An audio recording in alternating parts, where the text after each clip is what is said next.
அனைத்து இந்திய அண்ணா திராவிட முன்னேற்ற கழக சட்டமன்ற உறுப்பினர் அவரை பார்க்கறதுக்காக உடல்நல விசாரிக்கிறதுக்காக வந்தேன். வேற என்ன நீங்க சமீபத்தில் வேற ஏதாவது அரசியல் எல்லாமே கலந்து இருக்கும்.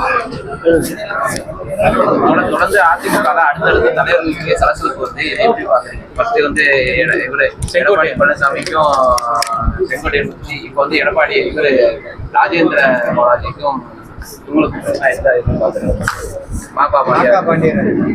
அது மற்றவங்க ஒருத்தர் பேசிட்டாங்க அப்படிங்கிறது இல்லை. எங்களுடைய இயக்கம் வந்து தலைவர் ஆரம்பிச்சது, அது வந்து மக்களுக்காக ஆரம்பிச்சது.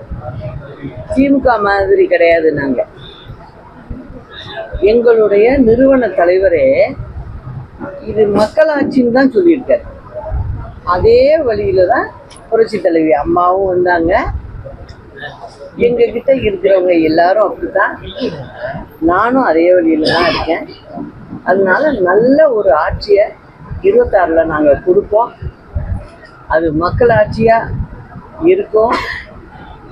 அதாவது வெளியில வந்து 4 பேர் நினைக்கலாம் இந்த அதிமுகவை சுக்குநூறா உடைச்சிடலான்னு. அது எப்படி இருக்கு அப்படின்னு சொன்னா, கடல்ல உள்ள தண்ணிய நான் ஒரு பக்கெட்டால எல்லாத்தையும் எடுத்து வெளில ஊற்றிடுவேன் அப்படின்னு சொல்றாங்க பாருங்க, அதுக்கு ஈக்குவலா இருக்கு. அதனால அனைத்து இந்திய அண்ணா திராவிட முன்னேற்ற கழகங்கிறது இது வந்து பொது ஜனங்களுக்காகவும் ஏழை மக்களுக்காகவும் உருவான கட்சி. அதனால 26ல் எல்லோரும் ஒன்றிணைந்து நல்லபடியாக ஆட்சியை அமைச்சு தலைவர் அம்மா வழியில் நல்லபடியாக நடத்துவோம். அது மக்களுக்கும் பிடித்த ஆட்சியாக இருக்கும். எடப்பாடி தொடர்ந்து ஒன்றிணைய வாய்ப்பே இல்லை அப்படின்னு இது ஒருத்தர் முடிவு பண்ற விஷயமே இல்லை.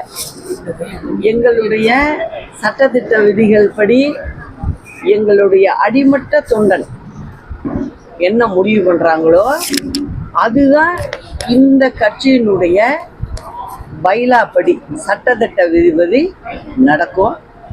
அதை நாங்கள் நல்லபடியா செய்யும்.